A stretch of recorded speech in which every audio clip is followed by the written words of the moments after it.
ಮಹಿಳಾ ದಿನಾಚರಣೆಯಂದು ಈ ರೀತಿ ಭಾಷಣ ಮಾಡಿ ಸಬಾಷ್ ಎನಿಸಿಕೊಳ್ಳಿ. ಈ ವಿಡಿಯೋ ತಮಗೆ ಇಷ್ಟವಾದಲ್ಲಿ ಲೈಕ್, ಕಮೆಂಟ್ ಮತ್ತು ಸಬ್ಸ್ಕ್ರೈಬ್ ಮಾಡೋದನ್ನು ಮರಿಬೇಡಿ.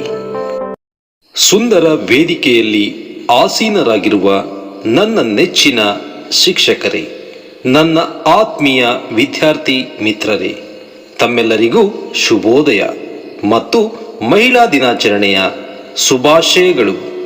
ಮೊದಲಿಗೆ ಮಾರ್ಚ್ 8ರಂದು ಮಹಿಳಾ ದಿನವನ್ನು ಆಚರಿಸಲಾಗುತ್ತದೆ ಎಂದು ನಮ್ಮೆಲ್ಲರಿಗೂ ತಿಳಿದಿರುವ ವಿಷಯ. ಆದರೆ ಈ ದಿನವೇ ಯಾಕೆ ಎಂದು ನಿಮಗೆ ಗೊತ್ತಾ?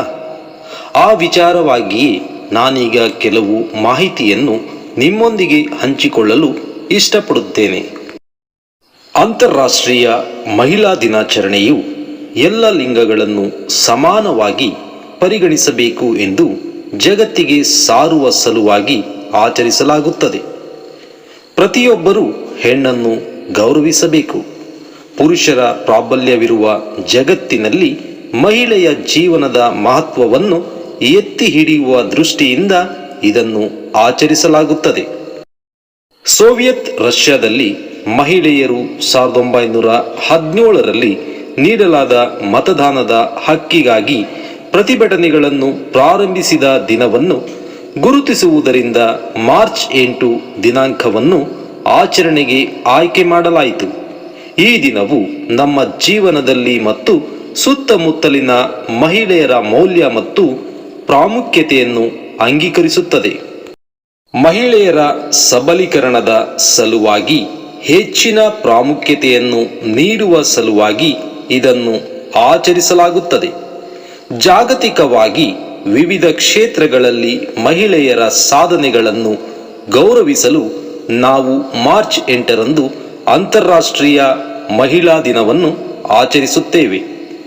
ಈ ಆಚರಣೆಯು ತಮ್ಮದೇ ಆದ ಕ್ಷೇತ್ರಗಳಲ್ಲಿ ಉತ್ತಮ ಸಾಧನೆ ಮಾಡಿದ ಮಹಿಳಾ ವ್ಯಕ್ತಿಗಳಿಗೆ ಮನ್ನಣೆ ನೀಡುತ್ತದೆ. ಸಮಾಜ ಮತ್ತು ದೇಶದ ಕಲ್ಯಾಣಕ್ಕೆ ಮಹಿಳೆಯರು ಗಣನೀಯ ಕೊಡುಗೆ ನೀಡಿದ್ದಾರೆ. ಮಹಿಳಾ ದಿನವು ಒಂದು ಮಹತ್ತರವಾದ ಪ್ರಾಮುಖ್ಯತೆಯನ್ನು ಹೊಂದಿದೆ ಮತ್ತು ಇದು ವರ್ಷದಿಂದ ವರ್ಷಕ್ಕೆ ಒಂದು ಪದ್ಧತಿಯಾಗುತ್ತಿದೆ. ಜೊತೆಗೆ ಈಗ ಶಾಲಾ ಕಾಲೇಜುಗಳಲ್ಲಿ ಮಹಿಳಾ ದಿನಾಚರಣೆ ಆಚರಿಸುತ್ತಿರುವುದು ಮಕ್ಕಳಲ್ಲೂ ಮಹಿಳೆಯರ ಕುರಿತು ಗೌರವ ಮತ್ತು ಪ್ರಾಮುಖ್ಯತೆಯನ್ನು ಹೆಚ್ಚಿಸುತ್ತದೆ. ಅದೇ ರೀತಿ ನಾವೆಲ್ಲರೂ ಇಂದು ಮಹಿಳಾ ದಿನಾಚರಣೆಯನ್ನು ಆಚರಿಸುತ್ತಿದ್ದೇವೆ.